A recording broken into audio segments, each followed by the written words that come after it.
Ada satu hal yang lebih berbahaya daripada salah tafsir. Ketakutan untuk berkata jujur pada teks yang sedang dibela. Dalam video debat berikut ini, Al-Quran tidak sedang dipersoalkan. Ayatnya terbuka, terjemahannya jelas. Masalahnya justru ada pada satu hal yang jauh lebih memalukan.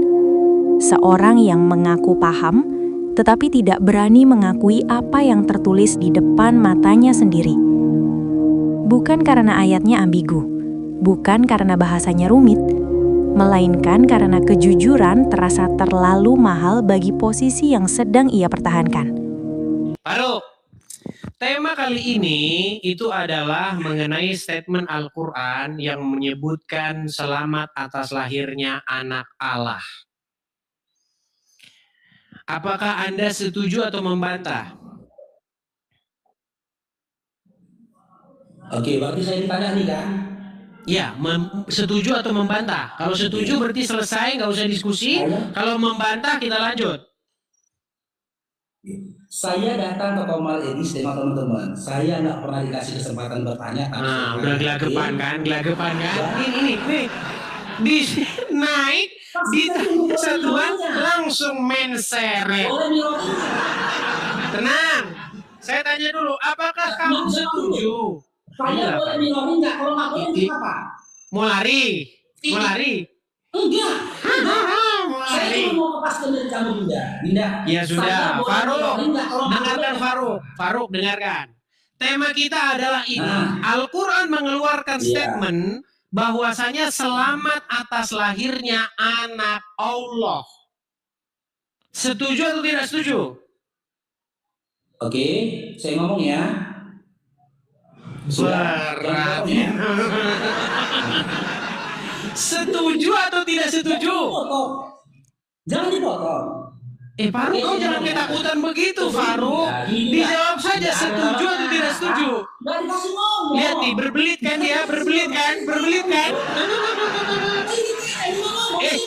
Jawabannya simpel saja, setuju atau tidak setuju.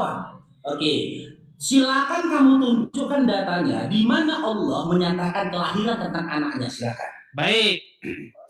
Yang menyatakan itu adalah Al-Quran. Coba bisa baca nggak? Ya. Oke. Datanya mana? Datanya baik. Betul tidak ada ucapan selamat sejahtera atas lahirnya Isa? Di mana datanya? Bukakan surat Maryam ayat 33. Maryam 33 silakan buka. Nih ya. Ingat teman-teman ya, kita minta kepada Dinda Edis di mana Allah menyatakan anaknya. Bukan, inilah makanya saya bilang.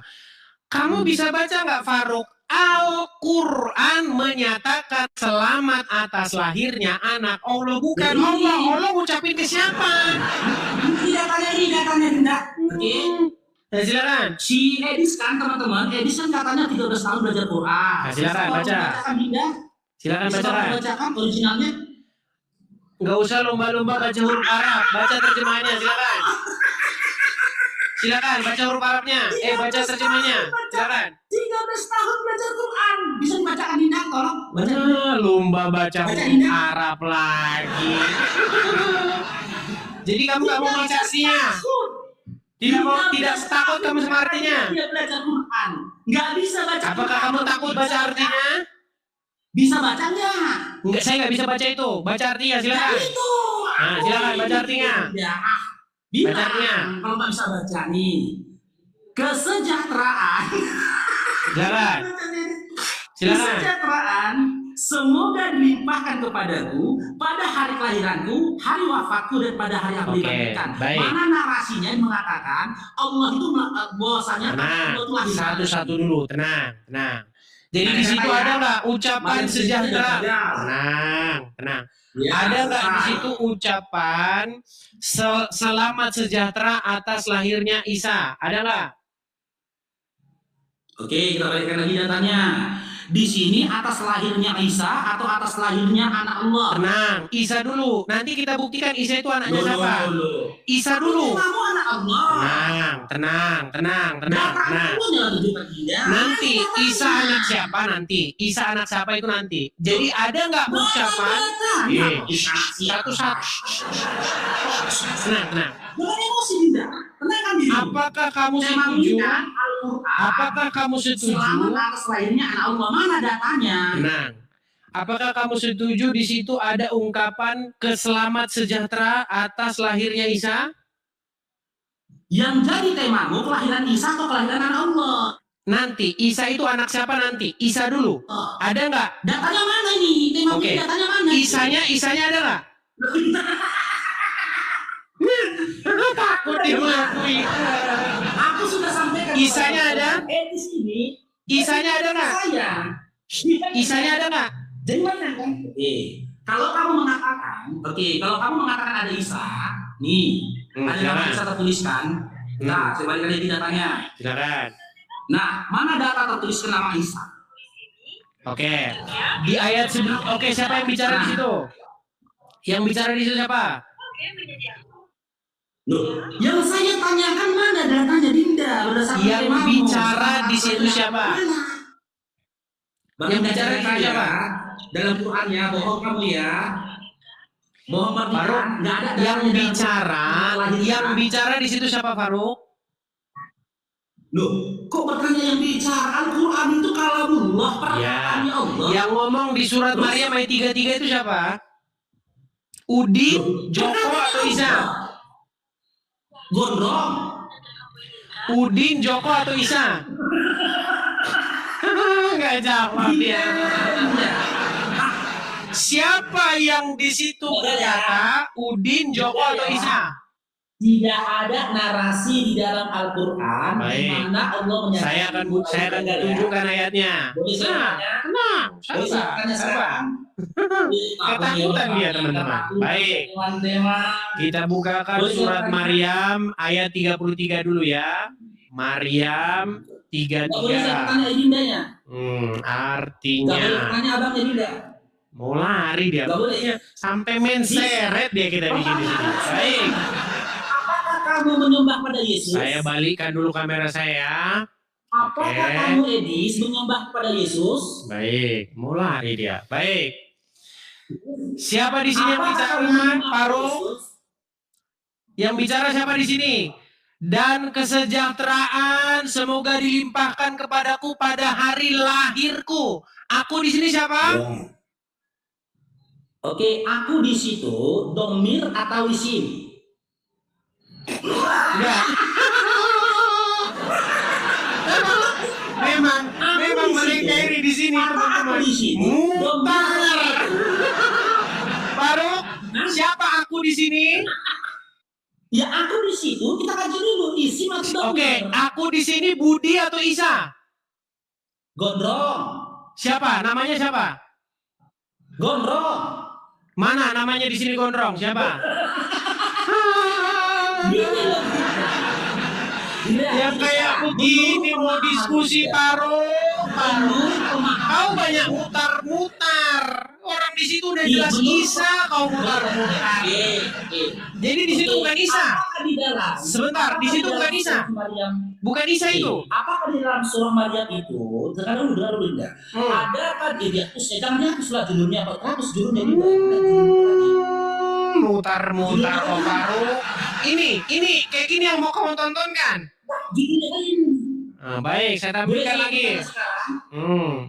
Editin lagi. Pelan-pelan ya, jangan dipotong Oke. ngomongnya. Siapa di situ? Aku di situ Isa atau Budi? Oke, saya jelaskan ya, saya jawab ya, jangan dipotong tidak ya. Nggak usah kau jelaskan. Aku di situ Budi atau Isa? Gimana kita mau berdiskusi? Oke, saya jawab ya. Oke, saya jawab jadi potong. Temanya Dinda Edis hari ini, ya. Main seret si Faruk. Allah. Orang tinggal jawab Isa aja kau mutar-mutar kau. Mutar-mutar kau tawaf. Di dalam surah Maryam. Labbaik Allahumma labbaik. Kau tawaf. Kenapa kau tawaf? Emosi. Kenapa kau tawaf? Emosi lah. Mana yang kenapa kau Dalam tawaf? surah Maryam. Ini Dinda, berbacain kau ya. Nah, siapa di situ yang bicara? Nih. Domir. Muter kau. Muter kau domir. Ditanya siapa domir. Tanya. Aku nggak tanya kau Dinda. Dis. Aku Siapa janji, di situ? aku tidak akan kalah. Siapa di situ? Oke. Aku di situ siapa? Mengulangi Aku di situ siapa? Dengar dulu lah Boris. Kok muter-muter, nggak ada panjang-panjang lebar di sini. Aku di situ siapa? Oke, kata aku di situ domir dari Isa ibnu Maryam. Isa, udah. Isa, udah, baik. Jadi ada ungkapan salam sejahtera, keselamatan atas lahirnya Isa. Nah, sekarang saya akan buktikan bahwa Isa itu anaknya Allah. Baik. Sekarang, kalau Allah punya anak, apakah kamu akan menyembahnya bersama dengan Muhammad?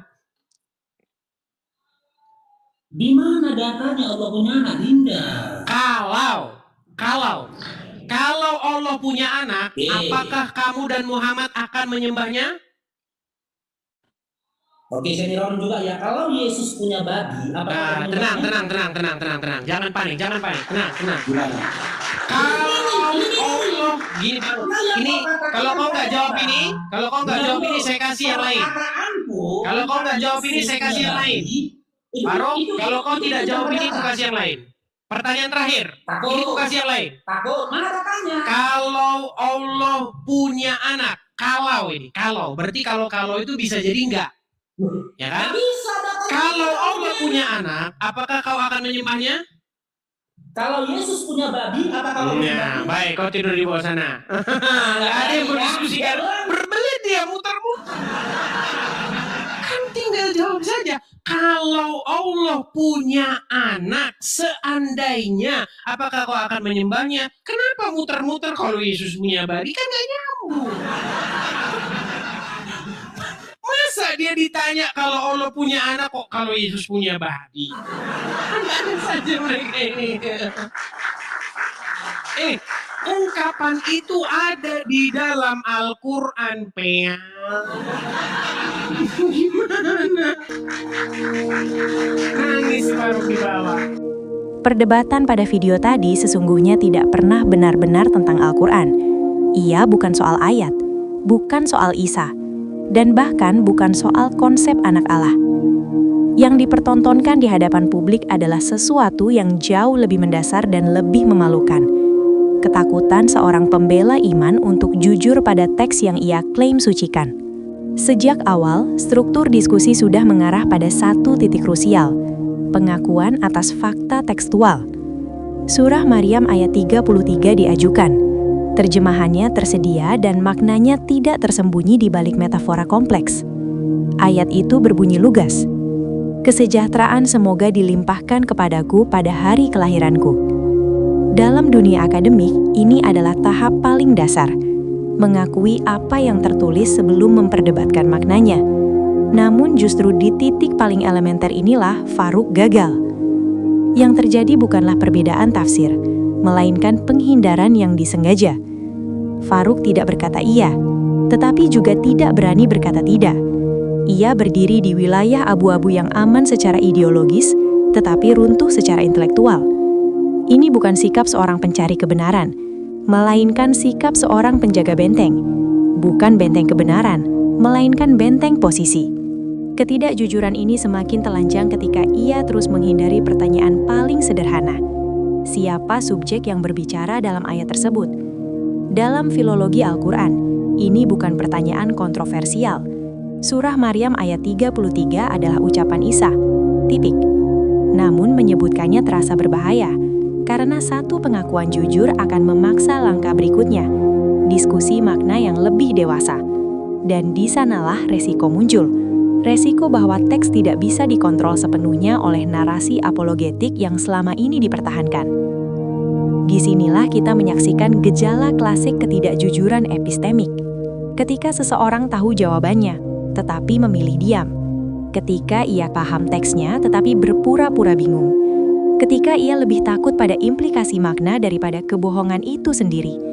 Ini bukan kebodohan, ini adalah ketakutan yang disadari. Yang ironis, ketakutan ini justru lahir dari kegagalan membedakan dua hal yang sangat mendasar, fakta teks dan kesimpulan teologis. Mengakui bahwa Al-Quran memuat ungkapan keselamatan atas kelahiran Isa tidak sama dengan mengakui Isa sebagai anak Allah. Dua hal ini berada pada level yang berbeda. Namun Faruk memperlakukannya seolah-olah satu pengakuan faktual akan langsung meruntuhkan seluruh bangunan iman. Ini bukan iman yang kokoh, ini adalah iman yang rapuh dan mudah panik. Alih-alih melakukan klarifikasi konseptual, Faruk memilih strategi pengaburan, mengundur waktu, memecah fokus, menunda jawaban, dan mengelabui diskusi dengan prosedur. Dalam dunia debat akademik, ini dikenal sebagai strategic evasion. Bukan metode ilmiah, bukan pula dialog jujur. Ketika seseorang lebih sibuk mengatur alur bicara daripada menjawab substansi, itu pertanda bahwa substansi tersebut terlalu berbahaya untuk dihadapi. Lebih buruk lagi, sikap ini secara tidak langsung merendahkan Al-Quran itu sendiri. Karena Al-Quran tidak pernah meminta pembacanya untuk takut pada teksnya. Yang takut adalah pembacanya, bukan teksnya. Ketika seseorang merasa harus menyembunyikan makna ayat demi menyelamatkan doktrin, maka yang ia lakukan bukan membela kitab suci, melainkan membela ketidakmampuannya sendiri menghadapi kompleksitas makna. Debat ini akhirnya memperlihatkan wajah asli dari sebagian diskursus agama publik hari ini. Agama direduksi menjadi posisi yang harus dipertahankan, bukan kebenaran yang harus dicari. Dalam situasi seperti ini, kejujuran menjadi musuh, dan teks menjadi ancaman. Yang dipertahankan bukan iman, tetapi gengsi teologis. Faruk dalam konteks ini tidak kalah oleh argumen lawan. Ia kalah karena ketidakberaniannya sendiri. Ia kalah bukan karena ayatnya lemah, tetapi karena ia tidak berani berdiri jujur di hadapan ayat yang ia bela. Dan inilah tragedi terbesar dalam diskursus keagamaan. Ketika iman dipertahankan dengan penghindaran, bukan dengan kejujuran intelektual. Mari kita jujur sampai ke akar. Masalahnya bukan pada ayat. Masalahnya bukan pada Isa. Masalahnya bukan pada istilah salam sejahtera ataupun arak Allah. Masalahnya adalah ketakutan untuk mengatakan, iya, teksnya memang berkata demikian. Ketika seseorang lebih takut pada implikasi daripada ketidakjujuran, maka diskusi sudah mati sebelum dimulai. Dan ketika iman harus diselamatkan dengan penghindaran, bukan dengan kejujuran, maka yang runtuh bukan argumen lawan, tetapi integritas diri sendiri. Karena pada akhirnya, iman yang takut pada teksnya sendiri bukan iman yang kokoh. Ia adalah iman yang sedang bersembunyi.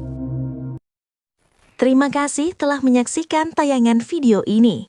Jangan lupa subscribe, like, komen, dan share video ini. Sampai ketemu lagi di video berikutnya. Tuhan Yesus memberkati Anda semua.